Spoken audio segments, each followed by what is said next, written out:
Guess what, Steven Universe fans? The Steven Universe podcast is returning with a special 8-part miniseries focusing on fan-favorite episodes and specials.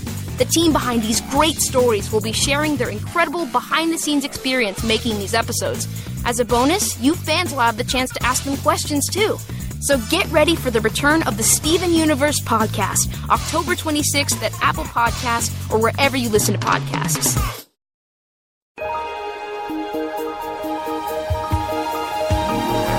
I'm McKenzie Atwood, coming to you from the Steven Universe Writers Room at Cartoon Network Studios in Burbank, California.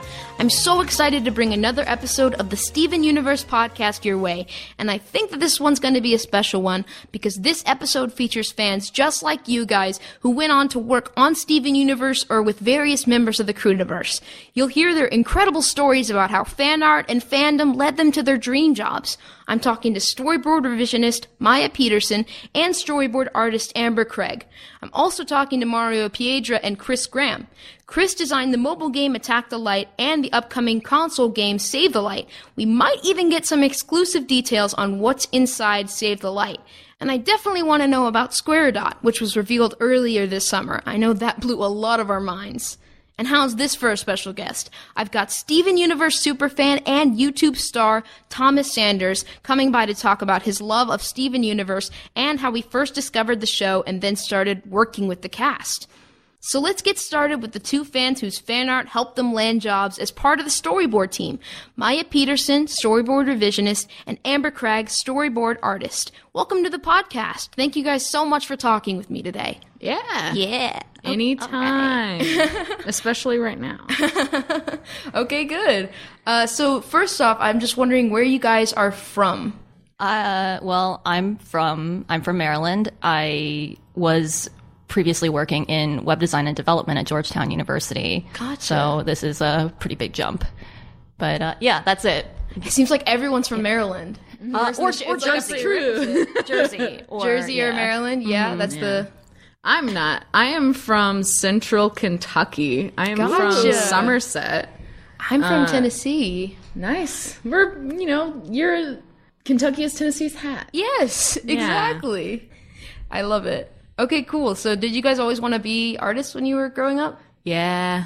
Yeah? I wasn't good at anything else.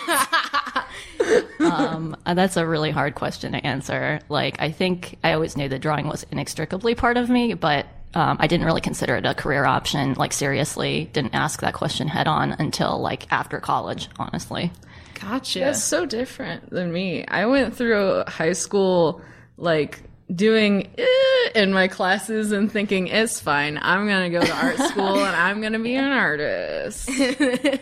It worked out for you. Yeah, I'd say that worked in your favor. Yeah. So was there like a moment when, for you, Maya, when you were like, oh, now I know I want to do art? Or like an influence that made you want to do that?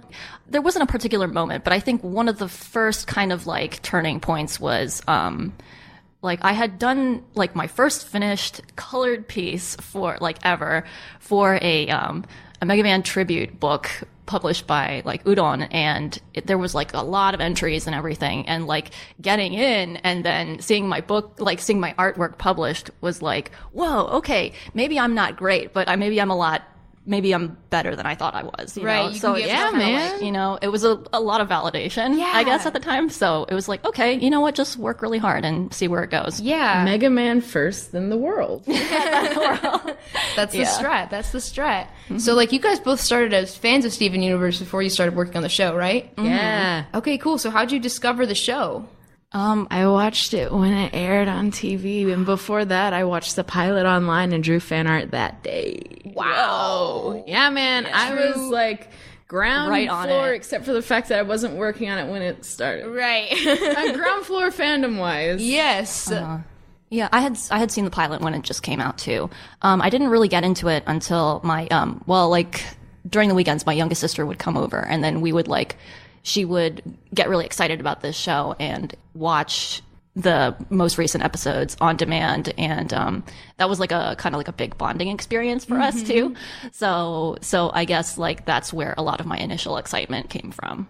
Yeah, I discovered it when I was in college. I feel like I started so late because it was it was around season 2. Back to the Barn was my first episode that I ever saw. Really? That's live. a very interesting jumping on point. Yeah, I know. Well, the first episode I saw, gym drill arc. Yeah. Yeah, the first episode that I saw was Sworn to the Sword, but that was the first one I saw like live. Oh my god. Yeah, Sworn to the Sword is... That's nuts. Yeah. I remember being the revisionist when Sworn to the Sword was being made, and I was so excited to hear Dee Dee's song come in. And then it came in because I heard it echoing off in a different cubicle as Nick, the animation timer, I believe, was like checking it, like the song for timing. And I was like, oh my god, it's back! It's back! Someone give me the file! I have to listen to it! I don't care, it doesn't have music. That's awesome. Like background music. So what compelled you to make fan art of this show? Like, what was it about it? What it was is, when the show came out, I had just like realized that I was not going to go to art college. I could not afford it at any point in time. And I was essentially like stuck in the middle of Kentucky until further notice. And like the show came out and it was so positive and so fun. And I remember like I made a post on my Tumblr blog that was like, wow, this show is so good. It's like someone made it for me. And that was like in the tags. I was like, this is the show I wish I could work on, or the show that I wish I could have seen as a kid. And then I got to do the first part of that. So. But yeah, I guess it was a spiritual connection to the theme of the show. I hear that. I think for me, it was really exciting because I felt like Steven Universe was kind of like the first show that had female characters particularly that weren't like a caricature of, or like their defining characteristic wasn't being female for the first time. I know. Agree. And it was just like, wow, I really dig this. Like, and the female characters aren't drawn with eyelashes in this show, which is a very big signifier. Yeah. Like, they look so, different from each other, and their personalities, like, just, it's not a caricature of anything. It's just, like, it's very real. And this was kind of like the first time I had felt like I wasn't forcing myself to like female characters, and then it was just such a natural, organic thing, that. Particularly. I'm always like, if there's this female character, you're sort of obligatory to like the token female in the I hate the token female. You don't? I hate her. I mean, I didn't want to be like, I didn't want to be like one of those like women hating nerds, but it was always like a very begrudging kind of affection. Yeah. And now it's like, oh wait, now I don't have to try. It's really great. Yeah. It's iconic. I love that about it. That's a lot of what drew me into, I feel like. So what was it like when you first you were making fan art and stuff? What was it like getting noticed by the crew? You want to take I actually remember I used to live stream working on my comics that I was drawing for like fan art, and I was in a group I was streaming for a group of maybe 20, 15 people, and I was like recording my screen, and then on the top corner it popped up and it said, Rebecca Sugar liked your post. And I was like, oh, and it was like recorded. It was being recorded, and the people in the chat were like, oh my god, oh my god, oh my god, oh my god. And I was in real life like, oh my god, I can't believe it, she did it, she liked it. That means she saw it with her eyeballs. It might have been a misclick now that I think about it, but the joy I felt in that moment was real. I mean, I don't think it was a misclick. Something tells me that it wasn't. I found out later that I was being considered for work on the comic that Boom was doing. Gotcha. Is that why you did like a variant cover or something like that? No, Boom was just like hitting me up for that's cool. Fan covers, because if they care about the show, they'll want to do a cover. And so I was already like doing like stuff for Boom when I got a message from Ian on Tumblr that was like, hey, do you want to do a test? And I was like, yeah. Wait, was that when because Tumblr actually I told that story wrong.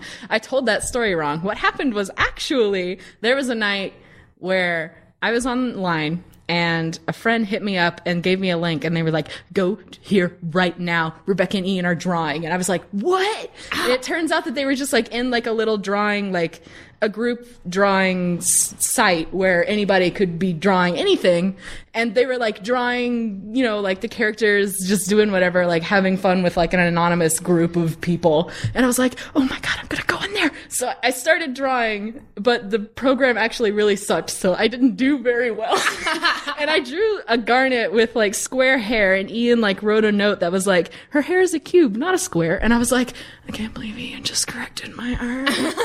And so the next day I was like, should I do it? I'm gonna do it. And I sent him a message. It was like, it was cool drawing with you in that one chat client thing. I was the one who drew the square hair instead of the cube hair, Garnet. Ha ha, I can't believe I messed up so bad. And he was like, no, it was cool. Do you want to do a test for us? And so like, It was the absolute best response I could have possibly happened from just me like being a groveling little fan. Like, Oh my god. That's so weird. I think I was also on a Skype call at that point in time. So when I checked my messages and got that back, I was on a Skype call with my friend, and I actually physically fell out of my chair and was just sort of lying on the ground like, is my life starting now? The answer is yes. Yeah, it was. So that's awesome. Oh.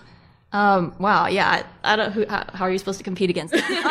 But like, I mean, mine was like much more low key. Like, I don't think anybody actually like knew who I was until I took my board test. Like, yeah, I was pretty like lying low. Gotcha. How'd you get the board test then? I mean, that's the thing. It's like, I wasn't discovered or anything like that. It's just like, I, applied to take the board test in 2015 when there was like that open call on Twitter. Oh yeah, in 2015. And there were no open positions actually available at the time. So I just kept in contact until, you know, there was that need for a revisionist at the time. So, I mean, it worked out, but it was just kind of like, the most agonizing way to do it. Yeah. I mean, like, I was employed at the time. I had my career. So it was like, it wasn't agonizing, but it was definitely like, I wonder if this is actually, like, I was always wondering if it was just like a big joke, because communication had only ever been through email, and there was some like human element missing the whole time, and I was just waiting for like the rug to be pulled out from under me and be like, just kidding, it's your jokes, like your drawings are really funny, we got a good laugh from them, like, it's like, no, that's what I was waiting for. But then it was like, and then I got on, I had done revisions for like, freelance for a while, and then like getting on a Skype call with like Joe, Kat, and Rebecca. I was like, oh yeah, okay, never mind. This is real. All right. Yeah, I totally understand what you mean. That's crazy. What was it like when you walked into to work on the first day? Don't get fired. Like, do good work. Don't get fired. Draw real fast and draw real good. You know, like, I was sick. Oh, you were? Yeah, I moved all the way like immediately. I moved from Kentucky to LA, and I didn't like, and I just got like super sick from like the atmosphere and like air change that happened so quick. So I like slunk in, like brutal. Nose running with my Steven Universe fan t-shirt on, like, I'm here to be your like crew child. And they were like, welcome. Yeah, I mean, yeah. That's so awesome. That's like the dream, honestly. Did you guys ever, like, there's this thing called Impostor Syndrome. Have you heard of that? Oh, yeah. Yeah. Yeah. So for people who are listening who don't know what that is, it's like where you, I mean, maybe you guys can explain it better than me, but like basically you feel like you're an imposter in a situation. You feel like you're eventually going to be found out. It's like kind of what you said in the email. They're going to be like, oh, you're not a real X, you know, like, be gone, you know, like. I find that imposter syndrome is extremely present, especially for women artists, or I guess women in any industry. Mm-hmm. But yeah, like there's definitely the feeling, especially when you're coming in from, you know, having just been hired and you think like, oh, this is such a great thing. How am I going to mess it up? And like, there's the big fear that everyone around you is so like figured out in how they can draw and like what they're drawing and what their job is and how well they can do it. And I feel like for me, I couldn't really shake that feeling until about 6 months into my job when I was walking to the bathroom and Rebecca stopped me and was like, hey, you did great work on Catch and Release. And I was like, oh, thank you. It was like, I was like, I guess I guess I'm good at my job now. Do I know what I'm doing now? It took 6 months, but then I was pretty comfortable after that. That's awesome. Yeah. So, my last question is, do you guys have any advice for fans who one day want to work in the industry? Make your own stuff. Make your own stuff, put your name on it, put it online where people can see it. You can draw fan art if you want. You can draw your own stuff if you want. Showcase your ability to write and draw. And if you can only do one of those things, you can partner up with somebody who knows how to do the other thing, or you can do both of the things and then get better at both of them together. But the important thing is you can't be found if there's nothing of yours to find. That's the first step, right? Yeah. I would say, especially coming from like being very familiar with like artist block and going through periods where you feel like your creativity is waning or just like not there at all. It's like you can't wait for inspiration. You just have to do the work. Like there's really no like you just fail a lot and fail fast, and that's how you get to success faster. Right. You just have to push through it. Okay, cool. Oh, wait. I want to add on one more thing. For sure. If you have an obsession with something, like a show or a book or an AU of some other thing that you don't even like anymore, but you love the AU, if you feel like this passion for something and you're embarrassed by it, don't be. Use that as a reason to make whatever you want. Like, if there's a fire inside you, do something with it. Don't be embarrassed. Embrace the dorkiness. Yeah, I just totally embrace it and use that to propel yourself forwards. Because I spent like, I don't know, 2.5, 3 years just drawing Homestuck fan art and like drawing Steven Universe fan art. It's like, and when you look through, it's like, wow, I sure did spend a lot of time drawing this stuff and only this stuff. It's like, yeah, but look how much better I got. Yeah, that's the thing. It's so, like you can force yourself to draw stuff that you don't like, but then you might not improve at the rate that you draw for love. draw from the heart. Yeah. Yes. Awesome. Draw for love. Have fun. Okay, cool. Thank you guys so much for coming on and talking to me. Yeah. Oh, thank you. So a lot of you already know that there's a new Steven Universe video game in the making. It's called Save the Light, and it features brand new characters and storylines. And coming up, Cartoon Network Games creative director Mario Piedra and games designer Chris Graham give us an inside look at Save the Light and share their fan stories.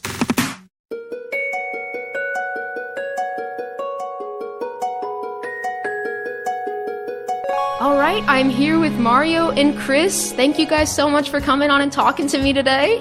Thank you. Glad to be here. Yeah, thanks for having us. So can you tell us a little bit about what you guys do?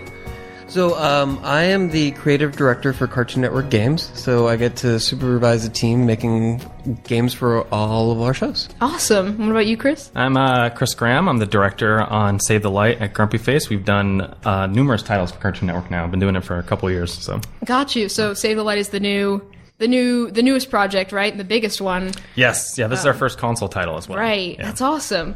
Okay, cool. So what kind of games were you guys into back in the day? Oh, I don't know. I've been all over the place. Like, I was an original Nintendo kid, so... But nowadays, I think, like, I'm much more on my phone and my iPad. I don't really get that much time to play console titles as much as I used to. Yeah? As depressing as that is, I have the same answer. Like, yeah. It's just these days, getting older with kids, also working on these games, it's hard to find as much time as you'd like. Right. But I was a big Nintendo fan as well. I think for me, just growing up on cartoons and Nintendo, we try to put that influence into our games, make them colorful and whimsical. But we play a little bit of everything. I think some of the games we play now currently also go into our projects as well. So. Gotcha. So you guys were both into the show, right, before you started working on the games? Oh, yeah. Yeah, you're into Steven? Huge fan. Like, getting to see a few of those things ahead of time has always been like, I've been holding back until they air. Yeah. The temptation's always there. It was great for us because when we did Attack the Light, which is the mobile game, which is before this game, we actually got to go out to Atlanta and screen Steven Universe before it aired. Oh. So we saw the pilot amongst a couple other pilots, and we kind of had this opportunity to be like, okay, which of these potential shows are you interested in? We didn't even know at the time if it was greenlit, I don't think. And we're like, oh my gosh, Steven Universe is amazing and has so much potential. This is going to be big one day. We want to do that. And so we got the project, the show got greenlit, and we started to get to see the episodes before they aired. So we were fans right from the beginning. Gotcha. You were the original. You were fans before it even existed. That's awesome. So what was it like getting to contribute to like the world that after loving the show? Oh, it's been amazing. I think not only do we admire the show itself so much, but also the people who work on the show, like getting to work with Rebecca and the show team. They're just like brilliant people that we admire so much as artists ourselves. So it's really twofold. It's working with great people in the industry, working a show we love. And I also am very partial to kind of lore-driven things and things with continuity. And I love the mythology in Steven Universe. So this new game kind of dips into that a little bit, which we didn't do in the first one. And that's been a very, very fun opportunity. So. Okay, cool. Yeah. So what was it like when you first got to show the game to the show team? Because you came out here, right? Yes. It was my second time in this office. It was a little scary. They had seen some videos and things, but this was the first time they kind of got a hands-on. I want to say it was maybe halfway through the project. Yeah, that's right. And Rebecca got to play, Ian got to play, Steven Sugar got to play as well. And they did really well. It's always hard showing games because you don't know if people are going to be poor at the game, or if they're going to get killed right away, or if they're going to do well. It was a little nerve-wracking, but they really took to it. And I think, all the decisions we'd been making during the production, they were kind of on the same page with us already. So there was some level of like, okay, this is what they've kind of asked for, Right. Yeah. Well, and one of the things I'll say about like getting to work with Rebecca and all this is that it's a new generation of people making shows who really get video games from the beginning. Oh yeah. They're making these amazing, creations, but at the same time, they know how to speak video game. So getting to put them face to face with developers like Grumpy Face has been amazing because it's just let them go, and there's no translation needed. Oh yeah, and all the calls and the brainstorming, there was a lot of video game references thrown around, and we were always speaking the same language. It was never a problem. Heck, half those video games I had to look up afterwards. Oh yeah. There were some obscure ones. Obscure anime as well. Yep. That's awesome. So what was it like seeing little Easter eggs? Because there was that, I think it was Future Boy's Ultron. Yeah. Where they had like an arcade machine, right? There's an Tactile arcade machine kind of in the background behind Mr. Smiley. And we actually were never told about this. We found out watching the show. And you were like, what was the reaction? We could not the moment? believe it. Yes, we were just shell-shocked, I think we immediately called everyone in Atlanta. We're like, oh my gosh, did you see this? And they didn't know either, I don't think. Nope, we found out from you. You were the one to let us know. I think Steven Sugar just kind of put it back in there on a whim. So. That's awesome. So what kind of stuff do you learn? What was like the learning curve for learning how to adapt the show's aesthetic and charm into the game? Yeah, it's interesting because when we did Attack the Light, Rebecca and Ian at the time actually had a pretty clear vision of what they wanted aesthetically. We kind of approached it hoping we could put a little twist on it. The art in the show is beautiful, but it's always fun to like interpret something a little differently and try something a little new. And they had these the distance models from the show, which whenever the characters are small on screen, they're a little more simplified. Their eyes are just little dots. They don't have noses. And it was Rebecca's idea, actually, that she said, since this is a mobile title, the first one, it's a small screen in your hands, so it's kind of like a distance model. You're kind of looking at this small thing, and it's almost as if the characters are far away. And we love that idea, and we kind of just ran with that. We said, okay, this is now kind of the Attack the Light, Save the Light style. And you try to reinterpret it while also still kind of getting the heart of the show and getting the soul of the show, even though it is a little different. So what kind of stuff, in terms of characters, making the characterization match, what do you think? Was that a challenge for you guys? No, the characters are so well realized, honestly. I hope that doesn't sound egotistical or anything. The characters are just so well realized and so lovable that it's kind of easy to get into their heads, and hopefully it comes off that way, that they feel authentic and genuine. Yeah, no, honest, you are coming off too humble, actually. Your crew, all your animators and stuff, there's little bits in each of those animations that I've gotten to play with them a little bit, having all the character files and stuff and doing things with them, but there's little hints of so much in there that, yeah. what you guys do with it. Really brings it forward. Thank you. I have to underline, though, we get so much assistance from the show team and from Rebecca, too. Like, we send them things, and there's certain things that are like, this is right on the money, this is perfect. And there's other things we're like, oh, we would kind of do it this way, and we kind of will adjust accordingly. But they've really been a guiding hand the whole time, honestly, on both titles. Can you think of any examples off the top of your head of stuff like that? Oh, let me see.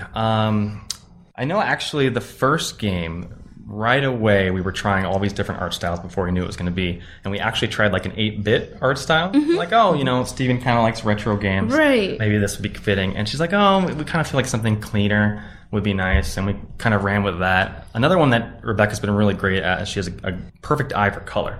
Like, we were recreating Beach City in 3D. And she would kind of come in and be like, okay, well, this green's a little too on the nose. And to us, it was like, we totally overlooked that. And the moment she gave us that critique, it made perfect sense. And it kind of made us relook at how we were doing things in a new light. Actually, in the kind of layout of Beach City, we got a lot of help on.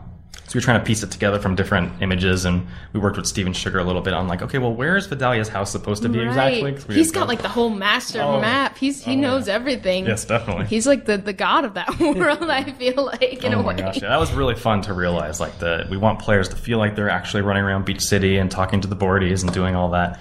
And as fans ourselves, as we were making it, we were getting that sensation. We're like, oh, we're in Beach City, I feel that too, yeah. I've gotten to play it some, and it always gives that feeling. I just love running. It's just fun to be in the world, I mean, that opening moment that you guys have, just running around the temple, like as you come down, is great. Just that pulling back of the camera and just finally feel like it's really fun. It's real. It's amazing. Especially because it was a big jump for us, since the first game was this top-down, very simplified 2D format, and now we just went all the way with a crazy 3D world. Right. You're very much more in control of what the player can see. Oh, yeah. And I mean, you still are, but it's just there's a lot more to account for, I guess. Oh yes, definitely. Way more complicated. To all you game designers out there, 3D is way more complicated than a 2D game, especially if you mix 2D and 3D. Yeah? I could do a whole podcast about that. It creates some complications for sure with layering and issues. Have you learned about that through this process? I think anyone who does any creative project, they're gonna learn a lot along the way. You never like, oh, that was easy. It was smooth sailing the whole way through. Yeah. It definitely hasn't been the case in this game, But it's part of the fun, I think, as a creative. You want to be challenged and learn, about those things. Right, yeah. So what was it like I remember I got to go to Comic-Con, and I remember sitting in the audience, and I didn't know that there was going to be the trailer that had Squaredot in it. Oh, yeah. And I lost my mind along with everyone else in the crowd. What was it like seeing the reaction and all the fan art? Oh, it's been mind-blowing. Like, we did not expect her. We hoped, but we did not expect her to be as popular immediately as she's been. Yeah, no, she was she's not even our biggest announcement, but it was one of those that getting there was kind of like, ooh, wow, if people were reacting like this to Squaredot. But yeah, it was great seeing like the fan art too. Yeah, that has been. We had a bet, and again, no ego here. This was like crossing our fingers. Wouldn't it be great if type of bet? Yes. That okay, it'd be amazing if there was someone who drew some fan art. Just like one person. Right. Of Squaredot. Like, it's probably going to happen. That day, we revealed her, I want to say an hour later, maybe a half hour later. There was a dozen, and then by the end of the day, maybe 30, 40. And another kind of thing I have to say about the Steven Universe fan community is there's brilliant artists out there. Like, this stuff blows us away. We want to hire these people. Come work on the team, honestly. Suddenly get a lot of resumes. Yeah. The reaction to Squaredot was really humbling. It was amazing. Cool. It's so cool to talk to you guys about how you've gone from this journey of being fans to working on this universe. Thank you guys so much for coming on and talking to me. Well, it's been great. Thanks so much for having us. We hope everyone enjoys the game. I'm so excited about Save the Light. I can't wait for it to come out. And coming up on the podcast, I'm also excited to introduce this next guest, Steven Universe superfan and YouTube star Thomas Sanders. He's been doing all kinds of cool stuff with the cast of Steven Universe, and we're going to hear how he made all that happen after this.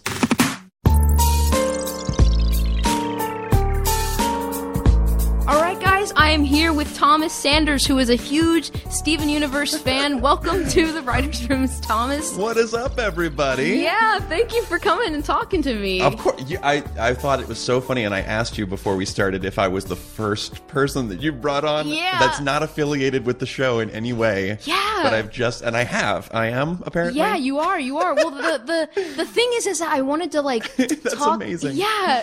It's just, like, the whole thing is a fan perspective, you know? So I really wanted to, Gotcha. you know, hear from you, especially because you just got a tour around the floor, right? Yes. So- Which is, that's such a eye-opening experience, because you know that there's a whole bunch of stories of that go into this show, and obviously it's a labor of love, and I have a limited experience as to, like, what goes into just a single episode of any cartoon series. And just seeing all of the different tiny, minute things that go into each episode is just, you gain a whole new appreciation. It's insane. Like, working here this summer has been crazy. Just like learning, just like there's so many, because you have to make everything, you know, like you have to make everything from scratch. It's crazy. Yeah. So let's talk about from the very beginning. Let's take it back to the beginning of when did you discover Steven Universe?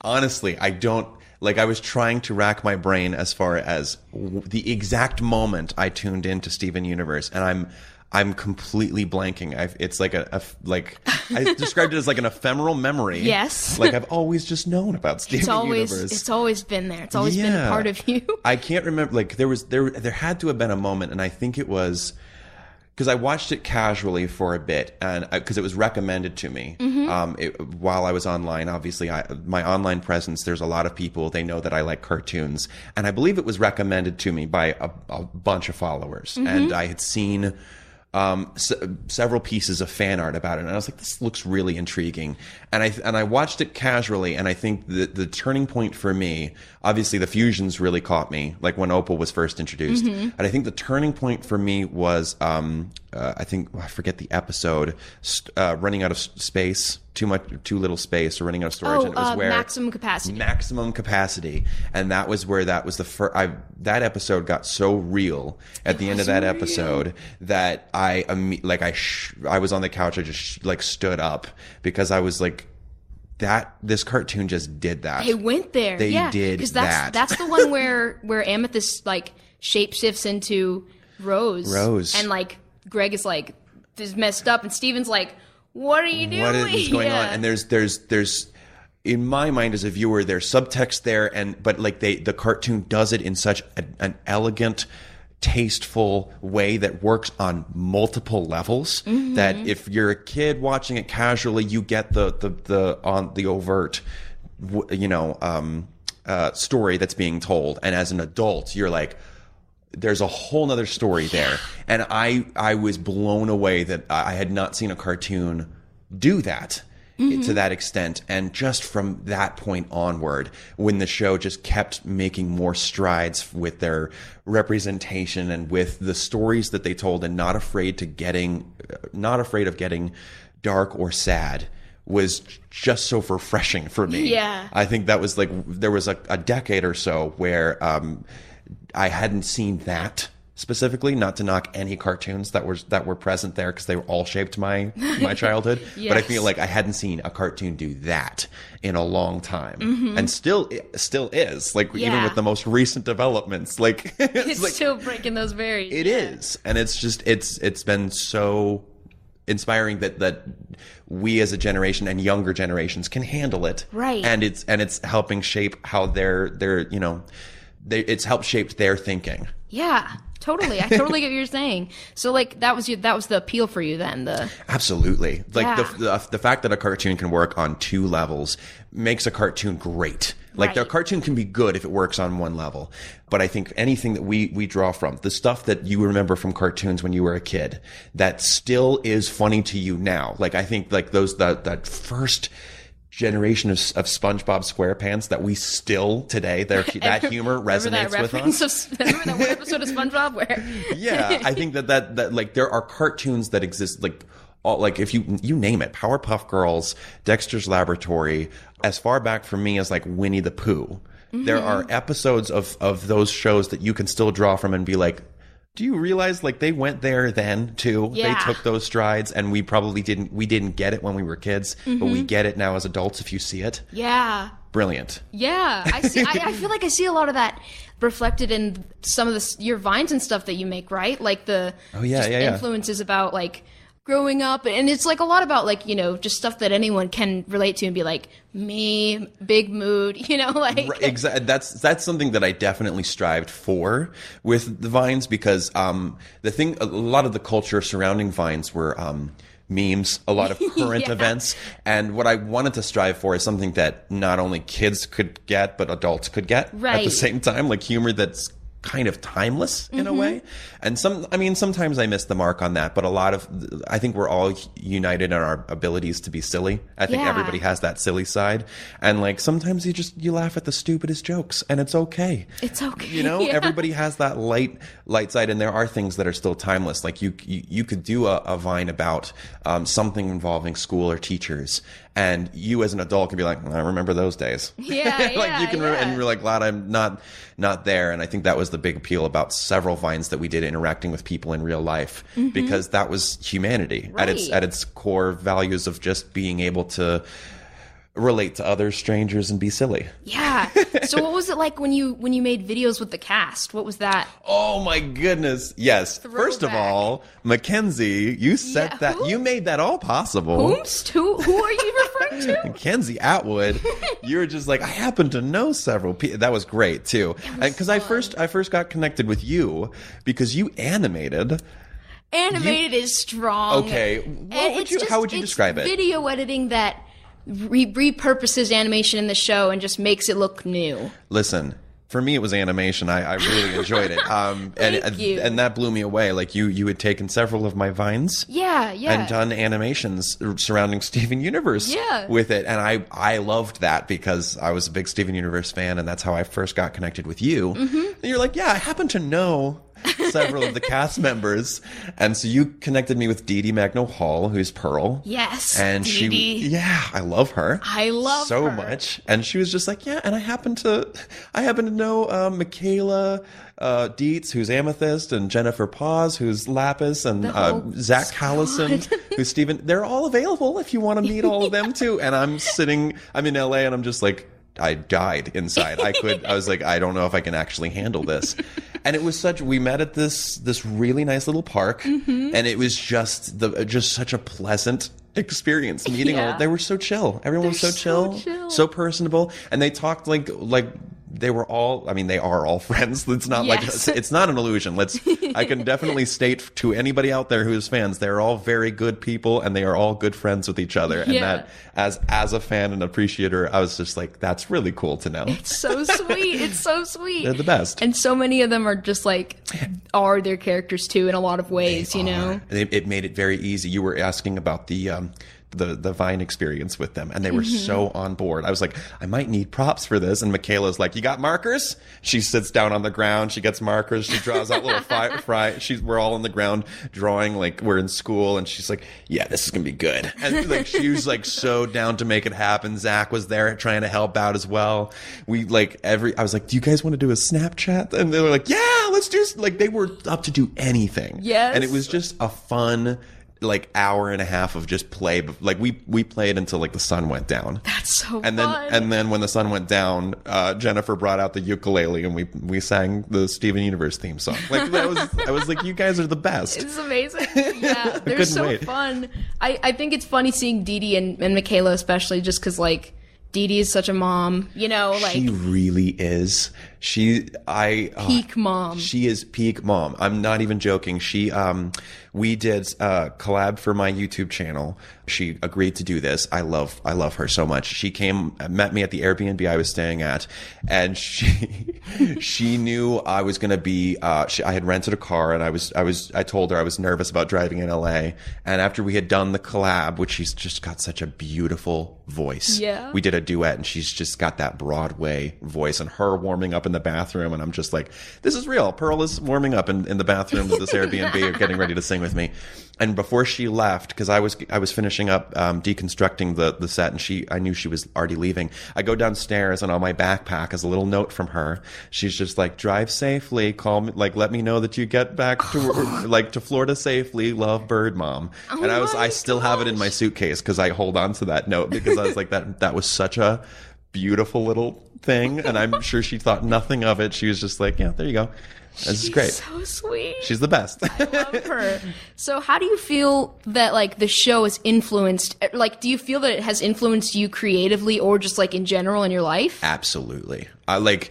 We do this series now, me and my very good friend Joan, we do this series called Sandersides, and collab. Basically what it is that it started out as a one take video that I started just talking with different aspects of my personality, my creativity, my logical side, and my morality, or my kind of like my heart, and just working through little issues in my life. And just over time and through the help of like Joan and like our writing techniques, the universe has kind of expanded to take on more, more deeper stories. And we hope to keep doing that. Right. Pushing that envelope. And I don't know, at least on my part, if I would have had the courage to go in that route. I think Joan would have definitely tried to keep pushing, but I felt like I would have those hesitancies of like, well, I don't know, are people on board with stories like that deep and that it could get that dark, and we don't want to be too real. You don't want to be too real. Like, I don't know how people can handle it. And you look at like how people embrace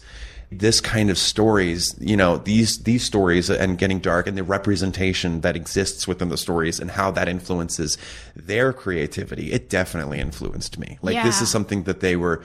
I'm loving it because when I was in school, when I was younger, people definitely didn't speak as freely about their identities as they do now. Right. And it's still difficult. We've still got a long ways to go, but it's inspiring to me to see so many people online, at least, be a little bit more open with who they are. And I think that being reflected in the media that they're seeing in traditional media more and more is such a good sign. Right. It's such a good sign. And I want it.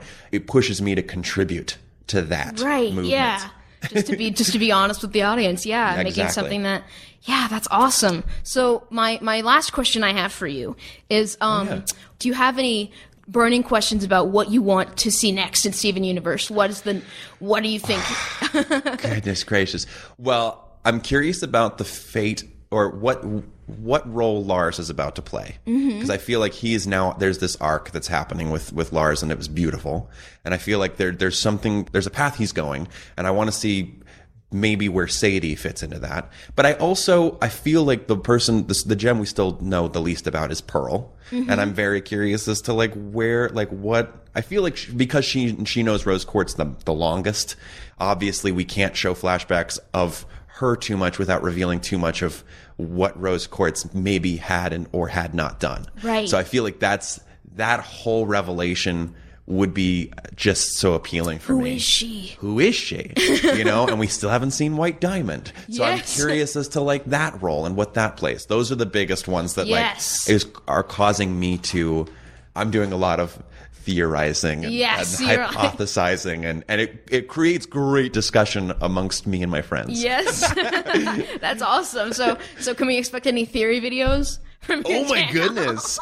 I hadn't thought about a fan theory video, but I bet knowing my audience, I think that there would be maybe possibly a demand for that. There's some overlap, yeah. There is some overlap, yeah, for I love sure. that. I would not mind that. I definitely think that there are some things that we could talk about on our channel, because I think that there are so many good topics that are brought up in the cartoon that are done so tastefully and so subtly that you can definitely take from it as what you will. Be like, oh, I definitely identify here. The fusions are a great example of good relationships, toxic relationships, polyamorous relationships. There's so much there that can be talked about and hashed out, and I think that they are good topics for discussion in social media, because I feel like what better way to take cartoons and parcel through it in new ways. So many people do that, and I think that there's still a lot there. Right. Because you're taking something they love and then flipping it on its side and going, hey, we'll take this side, and then see how smart and detailed these writers and artists were in telling this story.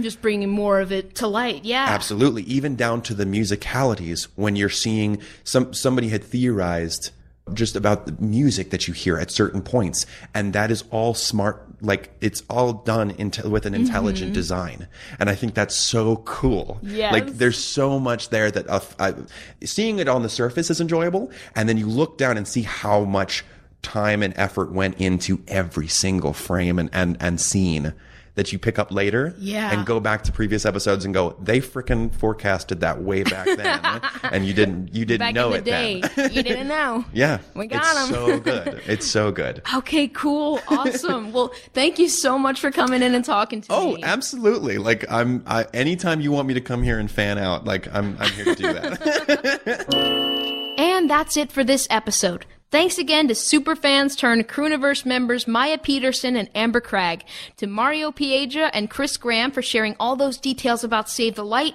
and to Thomas Sanders. It was such a blast talking with everyone. And coming up next Thursday, it's our final episode of the season for the Steven Universe podcast, and we are going big. Rebecca Sugar and Steven Sugar close out our season with some childhood stories that ended up as plot points in the episodes. Rebecca's also going to be answering a bunch of the questions that you guys submitted online. And if that's not enough, Rebecca's also bringing her ukulele, and she's going to be performing a very special, never-before-heard song called Escapism. It's from an upcoming episode of Steven Universe, and it's an exclusive live performance that you can only hear right here on the Steven Universe podcast.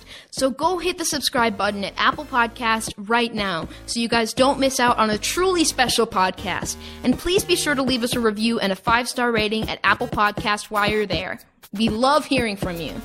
So thanks to everyone for hanging out with us. I'm McKenzie Atwood, and I will see you next Thursday.